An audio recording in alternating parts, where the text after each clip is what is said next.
Thank you, Governor and Director, for joining us today. We're very excited to have the opportunity to spend a little bit of time with you this morning and during this time of Thanksgiving, celebration of harvest. Right.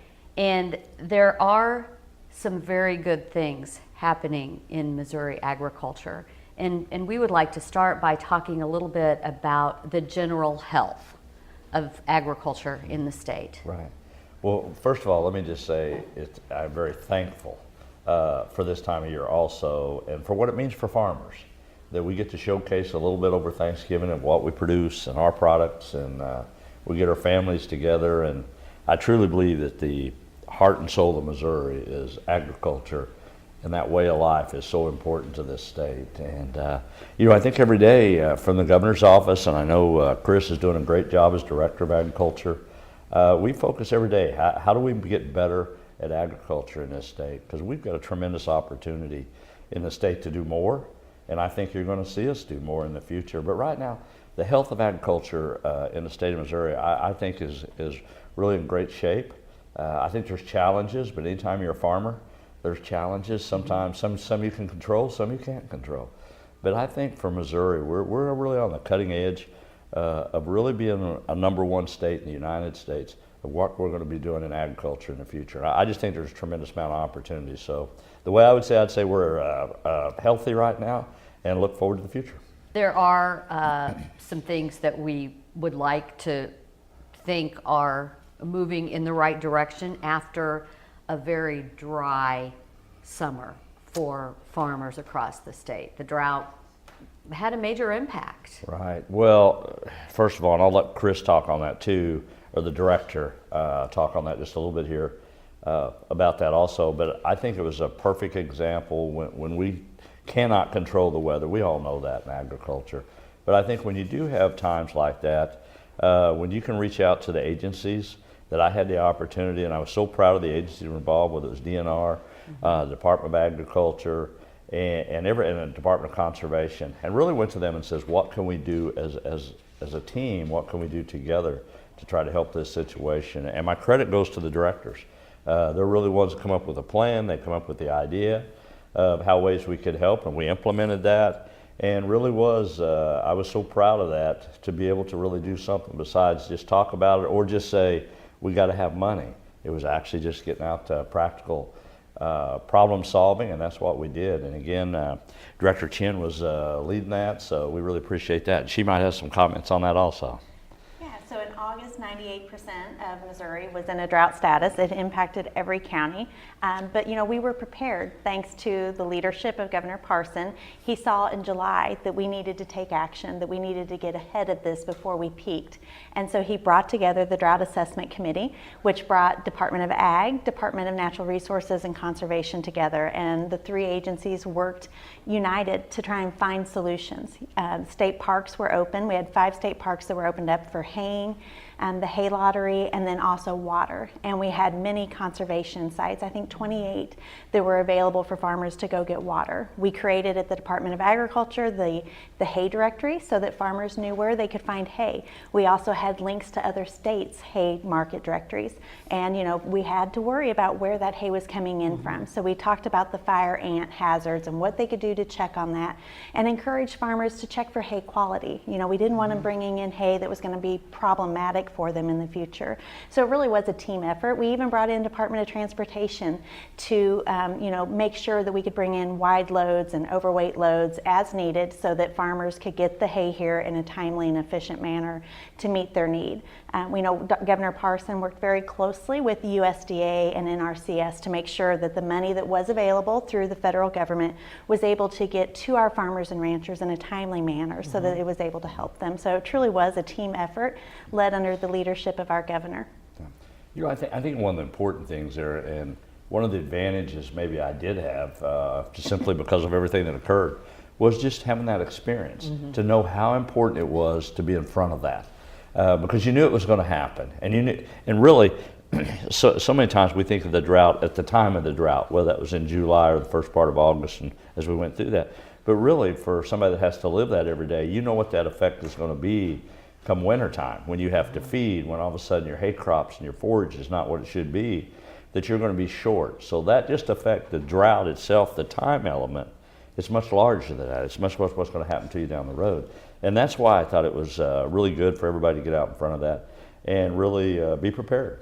And we were. And at the end of the day, for as bad a situation it was, we did everything we could do.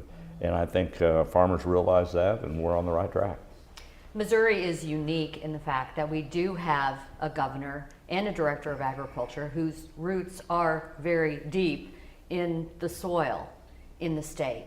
So being in this position, what were the lessons that you learned during the drought that you can take forward into coming years?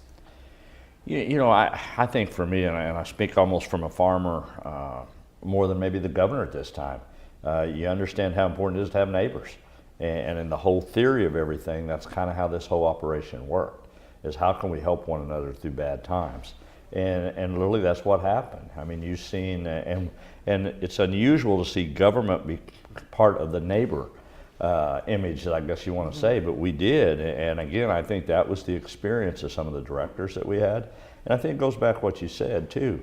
It makes a difference if that's your background. It really does. You know, you can say you support different things all the time, but if you don't breathe it, you don't live it, it's very difficult to understand. So I think that's one that, fortunately for myself and the director, that we bring to the table every day, and we get that, and we understand how important it is to be able to deliver on that. So, you know, the lessons learned is, you know, you're going to have tough times sometimes, and you got to get through them. But no matter whether it's a drought or it's floods or just different things that occur to the market, you know, that's always part of being a farmer. It's always happened. Those trends have always happened. And if you look back at, probably most of us have been in this a long time. If you look at your grandparents and your parents, you realize they went through tough times. But, you know, if you're a good farmer, you work hard, which you're going to if you're a good farmer, work's going to be part of it.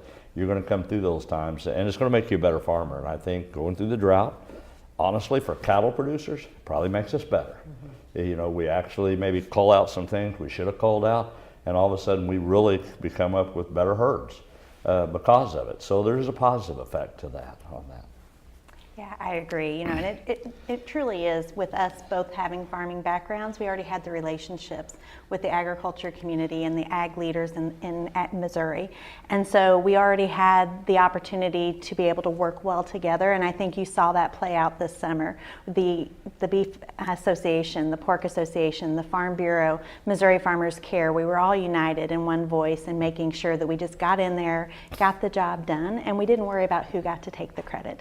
And I think that was the beauty of what you saw happen this summer. You know, and I think for me, and during that time, and this is on the personal side, you know, for me to have the directors that I have and have the confidence level I had in them was so important, because I knew right away that I wasn't going to be able to truly give 100% of my time to that situation.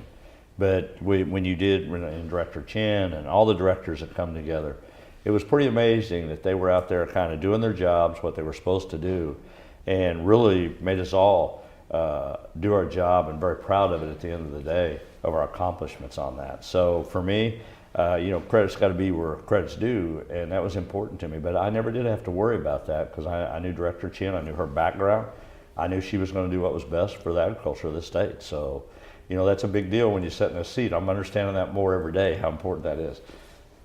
I want to talk a little bit about how what the status is of those counties who are in the deepest part of the drought. Because at a certain time, July, as you mentioned, Director Chinn, there was just a terrible, extraordinary drought in those areas where farmers were planning to chop corn at a certain point in July, and they did. But then it started to rain. So what is the status, and how did they get through? How did they salvage crops that were near loss, and how are they doing now? Go ahead. Well, you know, we were really impressed with what our yields have been this year. In August, the predictions from USDA were 131 bushels an acre on corn and 45 bushels an acre on soybeans. And USDA just released in November their numbers. We're at 145 bushels for corn and 46 bushels for soybeans. So as you can see, the impact of the drought actually wasn't as severe as what we thought. We had a better year than expected, but I think it shows the technology that is out there today to aid our farmers and ranchers and the benefit of that technology. 20 years ago, we wouldn't have had yields like this in an extreme drought like what we saw. You know, we were all waiting for the rain, and it came, luckily, at the end of August, and our pastures were able to rebound much better than we had anticipated. So that was a blessing as well. But I think the true champion in all of this is the technology that is out there in our seeds today, and the way that the crop was able to endure that drought and still produce enough for us to have a bountiful harvest. You know, I think some of the other things that come out of that drought too was some of the towns that we were at. You know, I know one town in particular I was at, that the whole town was about ready to run. It was 162 days, I believe, or 167 from running out of water. You know, that's hard to imagine in today's time, that a whole town, which that means your school system, your town, your stores, everything is going to shut down in 162 days. And I think that was a real red flag for all of us to realize, hey, we got some problems up there in that part of the state, and we got to address that. And I was in Washington, D.C. just a couple of weeks ago, actually talking to Senator Blunt out there and some of the congressmen, and they're well aware of that issue. And now I think you're going to see some probably steps taken because of that drought, that maybe it's going to be fast-tracked now to really help in the future of that. So that's going to be a big issue coming up, and I think that's something where it's going to be a positive out of what we went through in some tough times. So that's the good news out of it. Let's jump in and talk a little bit about maybe just a quick commodity outlook. Sure. Well, we, you know, in the state of Missouri, we did have the drought, and as I just mentioned, our yields were better than we had anticipated. But this year, we also are having higher prices for many of our commodities than we anticipated. Corn is 25 cents a bushel more this year than it was last year at this time. Wheat is 40 cents a bushel more. Our cattle prices are $5 a carcass weight higher than what they have been. And that's tremendous because we are a big cow-calf operation state here. Our milk and our pork prices, they are down, and they've been on a decline since 2014. But we're hoping as more export markets open up, we're going to see some rebound in those two markets as well. So we are optimistic. Soybeans, they've been on a decline since 2016 as well, but likewise, when we get more exports going out, I think our farmers are going to benefit from that as well. One of the directions that we want to go, we've talked about kind of the general health of agriculture in the state. Let's take out the long lens, because it is so much of what we do every day in agriculture is looking into the future. Right. So if you take out that long lens, what do you see for Missouri agriculture? I think in the next generations to come, I think you're going to see a whole different farmer. Not to say that those core values are always going to be there, but I think farmers are going to be driven by technology and research. I truly do. And when we go around the state now, and we just see the emphasis, like on the STEM bill that I just signed recently, when it talks about science and technology and engineering and math, those are things probably as farm boys growing up a little bit, we maybe didn't pay as much attention to as we should, but the future you will. That's what will drive to meet the demands of the world and of the United States. That's what will drive this next generation of farmers, is I truly believe it'll be technology that will drive us. And we'll be better farmers. We'll be better stewards of the land. We'll be having to get larger yields just through technology and the production we're out there. So I think science is going to play a big role in that. So, you know, one of the things I like to talk to when I get an opportunity is to make sure that those kids in high school understand that. You know, because maybe just an ag class is always one of those great things to have, whether it's FFA or whatever. But you know, you're going to need to know those basic skills of technology and math to really be the farmers of the future. And even in today's technology, when you get into a combine anymore, it's not like it was when I was a kid. You know, you had a clutch and a throttle and a gear shift, and you went. Today you have gauges, you have computer systems, and you have to understand all that. And I think that's going to be good. But I think, again, if we stay up on top of that in Missouri, I think that's an advantage for us. Yeah, I think this next generation is going to bring so much back to our farms and ranches. We just concluded the National FFA convention and we saw all of the amazing things that these students are able to do at such a young age. This generation that's getting ready to enter the workforce, they were almost born with a cell phone in their hand. So technology is second nature to them, and they're not afraid of it. And so they're going to be able to come back to our farms and ranches, help us implement that technology and use it to the best of the capabilities that are out there. They have that enthusiasm. They're not afraid of change. As the governor said, it's going to be a different farming mentality where they're not afraid to try new things, and that's exciting. Someone who's willing to take that risk, and I think that's what we're going to see. Broadband is going to play a huge role in that for us. As the governor has identified, infrastructure is extremely important to the next generation and the success that they will have in the agriculture community. And I think, for even me and Chris sitting here as farmers, we're all proud of our family lines, that are our grandparents and our parents. But the reality of it is we don't farm like our grandparents did. I don't farm like my mom and dad did. As much as I love what they did and I love what they represented, but you can't. You got to be competitive. And we're no different than any other business. And we are businesses. We're business leaders in this state. So it's no different. You have to change, and you have to perform better, and you have to be more efficient. And you have to, you have to be more responsible for the land and what it is our productions are. But there's no doubt in my mind that we'll meet those demands. And I think you'll see in Missouri a leader in the United States and probably over the world, that when we start our exports and who we are in this state, people are going to want to know who Missouri is. And I think we're going to have an opportunity between me and the director to really showcase Missouri agriculture. Tell us about exports from Missouri and what is going on there. I know that the Department of Agriculture works very hard in that area with growers across the state. Yeah, so trade has always been an important topic for us at the Department of Agriculture. We've always been focused on finding new market opportunities for our farmers and ranchers, and that hasn't changed. When we lose one trading partner, we're always ready to find another one to replace it, and I think we've seen that this year. Our exports have remained strong in Missouri, and that's because when one door closes, we're already out there looking for that other door. And so secondary markets are so important to our farmers and ranchers, and our Ag Business Development team works hand in hand with the Missouri Department of Economic Development to make sure that we can find those new emerging markets. We can build those relationships, because we all know that trade is about relationships. It's not something that you can build in a year. It's something you have to work many years at and build that trust. And that's what we've been doing with the help of the Department of Economic Development. I think you're going to see a large push for that. I mean, that's one of the things that from day one we've started looking at, is how do we become better trade partners with different countries than the norm, I want to say, because a lot of people go to some of the larger markets. All states go to that, and we compete. But I think what Chris said is exactly right. What are those secondary markets out there, and how does Missouri play in those markets? And I think that's a huge opportunity. We've already met with Secretary of Commerce, Secretary of Agriculture about those very issues of how we're going to handle that. But I do believe that I think with Director Chinn, myself, we're going to be heavily engaged in trying to build up that export side of it in those secondary markets, and I do believe there's a lot of opportunity out there.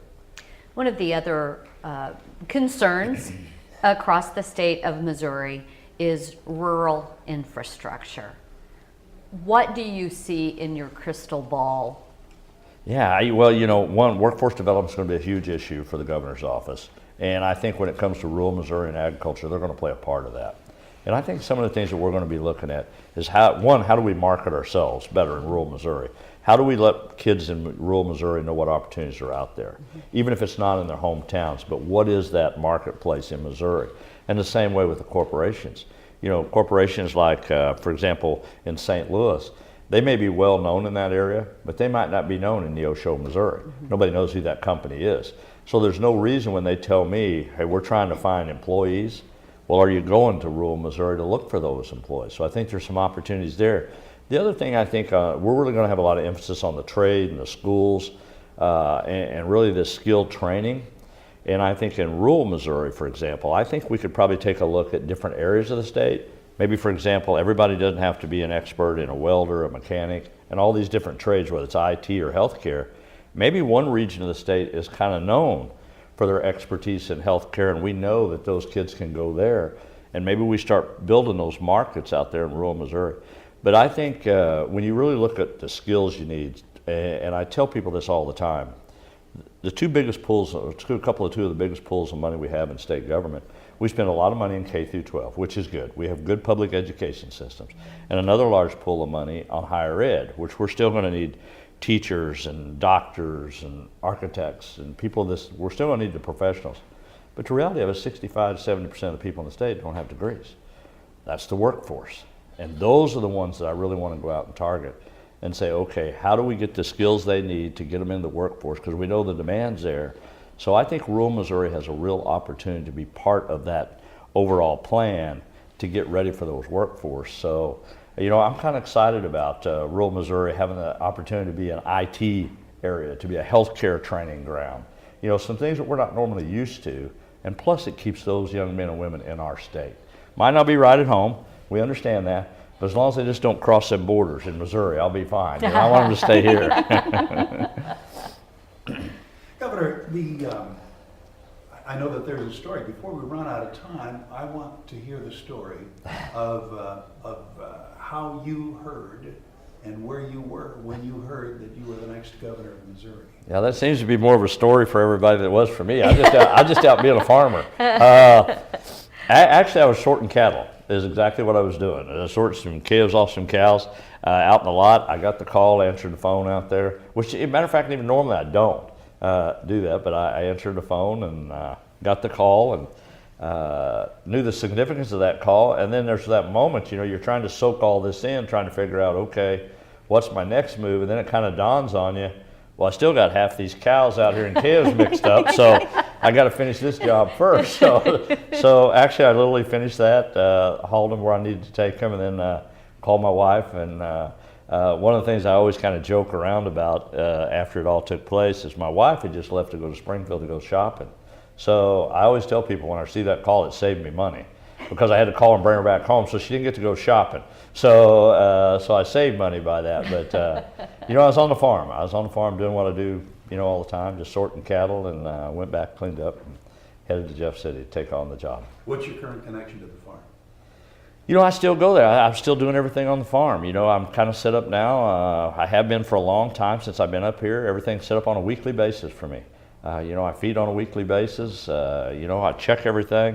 You know, my cows are pretty well on the honor system. You know, I hope they're okay for a week or so. But I will say this, we said earlier in this, it is countless times I've had neighbors and people back home offered to say, hey, anything you need, we'll go do it for you. If I need to have them fed, they'd feed. It's just so many people's reached out to me since I become governor, offering their services to help me back home on the farm. But we still live on the farm, and I still want to farm. I mean, that's what I want to do. I enjoy that, and just this last weekend, I worked out time one evening where I could go check cows and calves, and they're all standing up out there doing fine. So for me, that's what it's about. What does that background have to do with the way you govern? You know what? Everything it does, because it's how I grew up. It's how I grew up with work ethic. It's how I grew up with values, how you treat people, you know, on an everyday basis. And it was important to me to take those same responsibilities I had growing up into the governor's office, how I govern. And every day for me is a challenge. I have to work hard. And if I got more to do, you know, you get up earlier and you just go to work until the job's done. And that's pretty well the way I focus on things, Tom. I mean, it's just hard work. And at the end of the day, it's really, truly being a public servant. You know, you're here to try to help other people and to make this state better. And I often say, you know, when this is all said and done, you know, hopefully I'll go home someday, and 3 years from now when somebody says, hey, what do you think of Governor Parson? They said, you know, he's a pretty good old governor. And if they say that, I'm fine. I'm going to go home and fine. So that's kind of the way I look at it every day. And as we started out this, I'm thankful every day and humble to get to do what I get to do. And during Thanksgiving season and the Christmas season, I'll be thankful and blessed to be able to get to have the life I've had.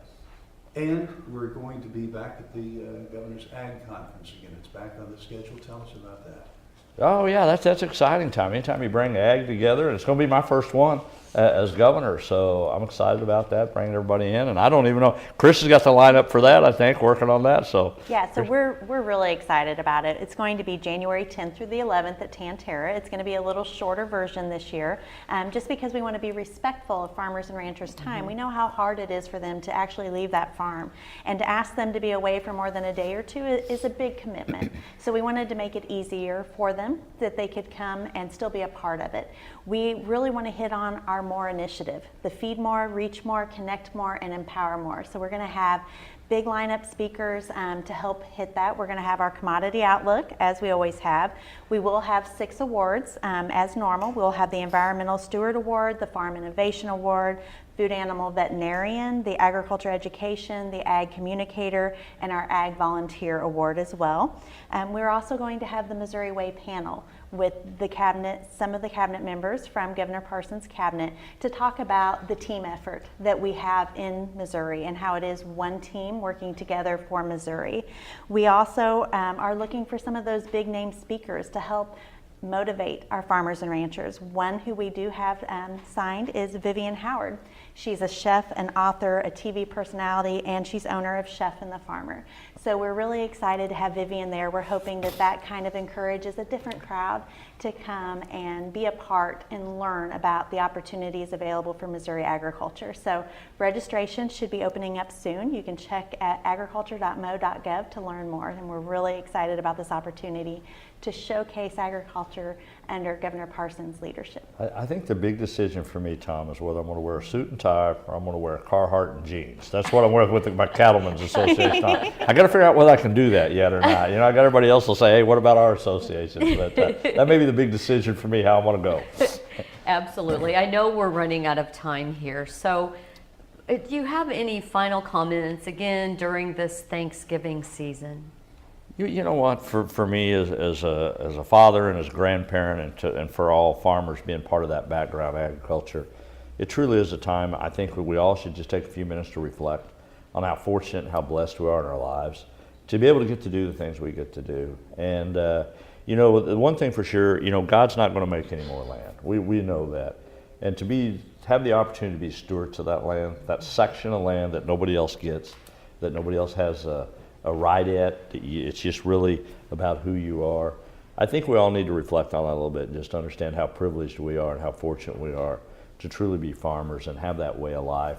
That's so important to me, and just the blessings that we all receive out of that, and what it's like to raise your families up there, what it's like for those kids to get on a school bus on a gravel road and to learn that ethic you do as a farmer. That's what's important to me, and I hope everybody just takes a few minutes to reflect on what that's like. Director, do you have any final comments? Well, you know, as we're entering into this holiday season, it is a time to be thankful, and Missouri farmers and ranchers have so much to be thankful for. We had a very rough summer with the drought, and now at harvest time, we're able to see that we do have a crop to harvest, but not every farmer does. And I think it's really important that we lean on each other during these hard times, and that's exactly what the agriculture community is used to doing, is helping each other out, being there to help during good and bad times. And so I think that you're going to see the agriculture community be very optimistic, looking forward to the 2019 growing season, hoping that it's better. But we're also going to be trying to help those neighbors who weren't able to have a successful growing season. The last thing we want is to be the last farmer standing. We want to be there together as a community, working as one united front. And so, you know, I think at this time, it's a time where we all reflect upon that. We're thankful for our health, we're thankful for our community, but most of all, we're thankful for the freedoms that we have, that our veterans have fought so hard for. And I think that's something that every farm family will be talking about as their families gather this holiday season. This governor did not appoint you to this position. So what was that like, that transition with a new governor? Yeah, so You're right. I was not appointed by Governor Parson to this position. However, he and I have worked closely together for many years on agriculture issues on the state. So we were friends. We did have a working relationship. And as Lieutenant Governor, he and I did have many conversations about how can we work together, how can we move agriculture forward. So it was exciting. It was scary as well because you never know what the future might hold. But every day is truly a gift, and I am thankful that he allowed me to stay so I could complete the job that I had started. It's been great under his leadership because he is very team focused and he wants to do what's right for the state of Missouri, which fits very nicely with what I wanted as well.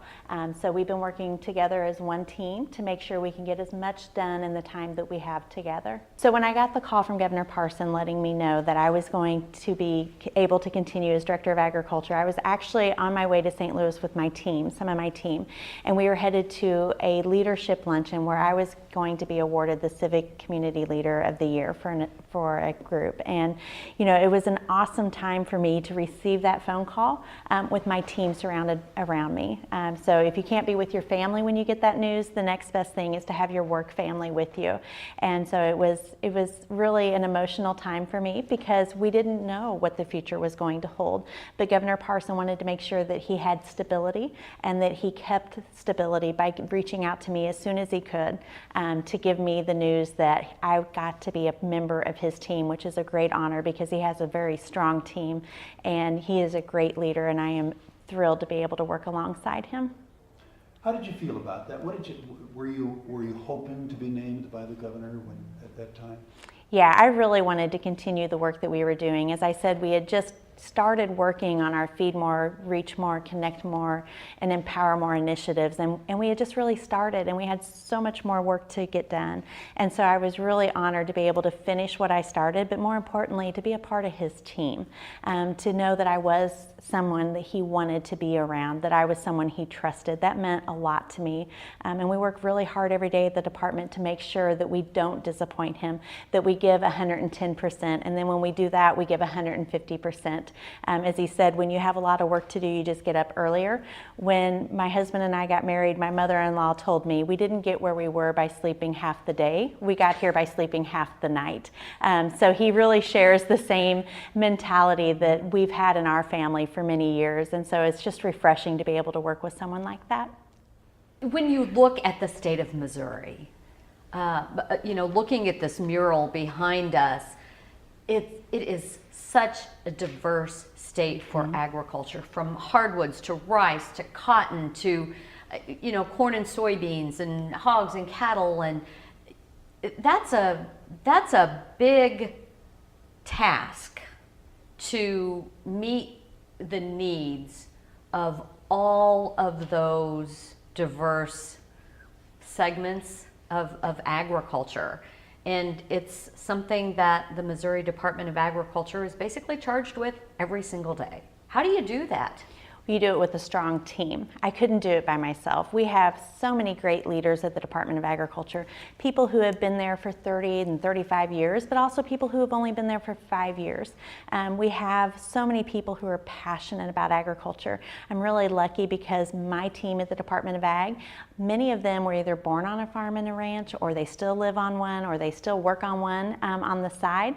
Some of them came from agribusiness communities, and so they have a passion for agriculture. And when you love what you do, it shows in your work. And so I think that's why our team is so good, because we all have a passion for agriculture and we trust one another. And we know that one of us can't do the job of all of us. That it takes a team to accomplish all of the protection and all the promotion that we need to be doing for Missouri agriculture, as diverse as it is.